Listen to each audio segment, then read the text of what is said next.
à Isaïe. Il s'est dit, Seigneur, si les gens me périssent, bon, cela va faire, moi je t'accepte. Parce que ce genre serait sauvé. Peut-être ce jour-là, quand il devait parler à Samuel, il n'a pas dit, Samuel, tu seras un homme dont aucune parole ne tombera à terre. Ha! Ce jour-là, Dieu n'a pas dit ces choses quand il se révéla à Samuel. Mais demain, Samuel était devenu cette personne. Et pour découvrir ce que l'on va devenir vraiment, c'est quand Dieu dit viens et que je dis j'avance, Seigneur. Amen. Je dis que j'avance, Seigneur. Il a dit à Abraham, Abraham, offre-moi ton fils. Sacrifie-moi ton fils. Ah, quelle douleur, quelle tristesse dans l'âme. L'unique que tu m'as donné. Le Seigneur dit, Abraham, sacrifie-moi ton fils. Il n'a pas dit ça à Abraham, regarde cette montagne. Non, il a voulu qu'Abraham puisse avancer, qu'il aille d'abord, qu'il quitte le lieu, qu'il démontre la volonté d'aller. Et quand Abraham a avancé, l'Éternel a montré à Abraham au loin, c'est là la montagne où tu offriras ton fils. Tu découvriras encore de plus grandes choses que lorsque tu avanceras avec le Seigneur. C'est là que tu sauras que c'est sur cette montagne-là que l'Éternel est Jéhovah Jireh. C'est sur cette montagne-là, c'est sur cette montagne-là et pas ailleurs. Amen. Parce qu'on accepte d'avancer. Ah, un jour tu peux le dire, le Seigneur m'appelle à prêcher la repentance, mais qu'est-ce que je veux dire? Non, bien aimé dans le Seigneur, si tu dis oui aujourd'hui, c'est alors que tu comprendras que la bouche que tu as n'est pas simplement une bouche d'un homme, d'un humain, mais c'est la bouche de Dieu où le feu de l'Éternel sort pour consumer l'incrédulité de cœur. Et tu comprendras que tu as en toi des choses qui peuvent bouleverser le monde simplement parce que tu as accepté d'avancer avec le Seigneur. Oh, si quelqu'un entend la voix du Seigneur aujourd'hui lui dire, viens, j'aimerais que là où tu es, tu dis, Seigneur, me voici, me voici. Parce que si on n'avance pas, nous serons ce même qu'hier. Misérable que je suis. Nous serons ce même qu'hier. Qui va me délivrer. Nous serons ceux mêmes qu'hier, qui servent dans la maison de l'Éternel, mais qui ne servent pas en connaissance de Dieu. Ah, c'est regrettable. Ah, c'est douloureux. Ah, ça fait de la peine. Je prie que quelqu'un dans son cœur ce matin, qui hésitait encore d'accepter l'appel du Seigneur, de prendre une bonne disposition en disant, Seigneur, me voici. Envoie-moi. Et quelqu'un qui avait encore de doutes puisse avoir de précision ce matin que c'est Dieu qui l'appelle. Amen. Alléluia. Amen. Alors ça ne viendra pas toujours par une vision de ton esprit. Peut-être c'est en regardant simplement à Goliath qui est là que tu comprendras que l'Éternel t'appelle. C'est peut-être en regardant simplement à Goliath que tu vas te rendre compte que l'Éternel dit avance. Parce que là, ce n'était pas la vision de l'esprit de David. Et là, l'Éternel n'avait pas dit à David, monte sur le champ de bataille, je te montrerai ce que tu feras pour moi. Et ce jour-là, il a simplement fait un effort de répondre à ce que le Père avait dit à la maison, à déposer quelques affaires à tes frères. Mais quand il est arrivé, c'est que Dieu l'a envoyé pour voir la bataille, pour être entre les rois ce même jour. C'est que ton onction, David, c'était pour de telles choses, pour délivrer mon peuple. Parce que tout le monde dans le champ de bataille croit que c'est par la lance que la délivrance va venir. Tout le monde dans le champ de bataille croit que c'est par le muscle que le salut va venir pour Israël. David, toi seul, tu connais le secret, que ce n'est pas par la lance, ce n'est pas par la lance. David, tu connais le secret, alors va. David est allé, et c'est là qu'on a compris à ce jour, que c'est par le nom de l'Éternel que la délivrance est accordée au peuple. C'est par le nom de l'Éternel que le salut vient. Mais qui va apporter ce salut si le gens n'avance pas? On se pleure dans la parole. Comment les gens croiront-ils? Non, comment les gens invoqueront-ils Dieu s'ils ne croient pas? Comment ils vont croire si on ne leur annonce pas ces choses? Comment on va leur annoncer s'il n'y a pas de gens qui sont envoyés, appelés de Dieu pour annoncer ces choses? Ça ne passera que par des gens qui ont reçu l'appel du Seigneur favorablement et qui vont sur le champ dans la mission.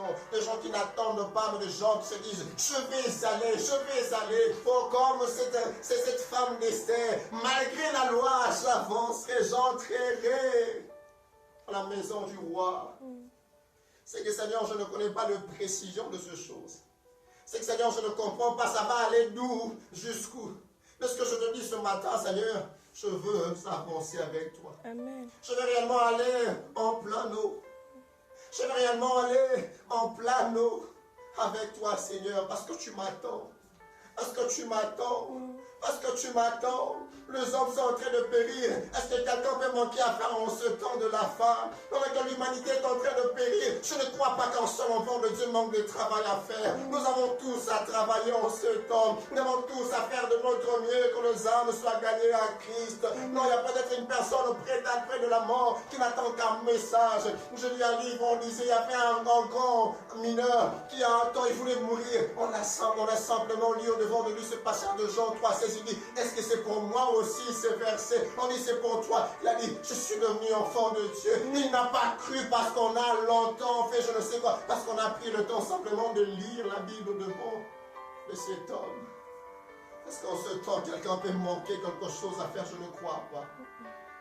Est-ce qu'en ce temps, on doit encore dire aux chrétiens, l'Éternel t'a appelé à témoigner de lui à travers le monde? Je ne pense pas. Je ne pense pas qu'on a encore bousculé quelqu'un. Qu'on a encore dit à quelqu'un, lève-toi et prie. Qu'on a encore dit à quelqu'un, tu vas être réveillé, le Seigneur revient bientôt. Non, je ne pense pas. Parce que tout le monde doit savoir, quand il lit le temps, il se dit, certainement le maître de la maison est déjà à la porte. Bientôt il entrera. Est-ce que quand il entrera, je partirai? Est-ce que quand il entrera, il me trouvera faisant ce qu'il m'a demandé de faire?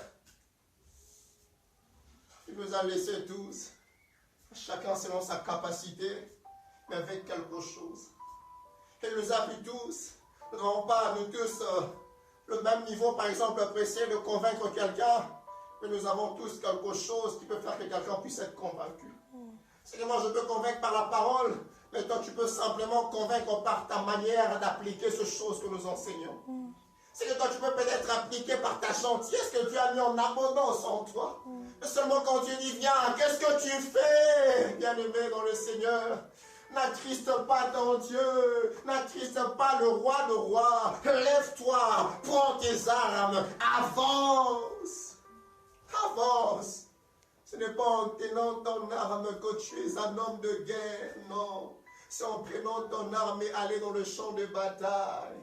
Ne reste pas dans le bureau en train seulement d'attendre de nouvelles. Non, moi j'aime recevoir de nouvelles et transmettre. Non, parce que toi tu aimes ce que Dieu aime. Abraham, peut-être tu aimes la maison de ton père, mais moi je veux que tu quittes la maison de ton père. Abraham, je veux que tu ailles ailleurs. Est-ce que tu peux aller ailleurs avec Dieu? Est-ce que tu peux aller jusque là où il t'attend, bien-aimé dans le Seigneur? Avance, avance, avance. Ne sois pas vivant pour rien, s'il te plaît. Ne sois pas vivant pour rien. Ne sois pas vivant pour rien. Ces choses, c'est la vie que nous transmettons. C'est à cause de ces choses que les gens demain verront Dieu dans sa gloire. C'est à cause de ces choses que nous-mêmes demain, nous serons rassasiés de mets de la table du roi. Ah, il y a un vin qui nous attend là-haut, qu'on ne pourra prendre que si nous avons accès de l'autre côté. Mais comment y accéder si on n'avance pas? Comment y accéder si on n'avance pas? Ah, qu'aujourd'hui quelqu'un prenne la décision dans son cœur. C'est comme un appel encore que le Seigneur nous lance à nous tous. Aujourd'hui, il dit par le Saint-Esprit, si tu entends ma voix, n'endurcis pas ton cœur. Endurcir le cœur, ce n'est pas seulement parce qu'on n'a pas encore reçu le Seigneur. Et c'est aussi à ce moment, on ne veut pas avancer avec le Seigneur. À que quelqu'un avance ce matin. Car il y a des gens qui endurcissent encore le cœur, qui doutent encore à aujourd'hui. Qui doutent encore à aujourd'hui. Non, avec le peu que nous avons déjà reçu, on peut déjà faire quelque chose. Avec le peu que nous connaissons en Christ, on peut déjà faire quelque chose. On peut déjà faire quelque chose. On n'a pas besoin de toujours assez trop. Et assez viendra si on avance. Si on avance. Je me disais un jour, est-ce que je peux dire des choses en ma parole comme Élie avait dit?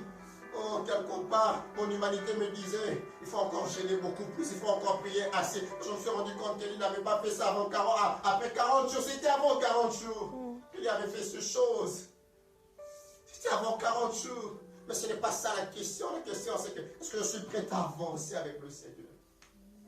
Parce qu'il y a des séries qui entendent qu'une parole venant de toi, tu enfanteras en telle période de la vie. Et si tu ne prononces pas cette parole, la stérile restera stérile. Il y a des gens qui se meurent, mais si tu ne déclares pas ce que tu as déposé dans ta bouche, ce gens mourront vraiment.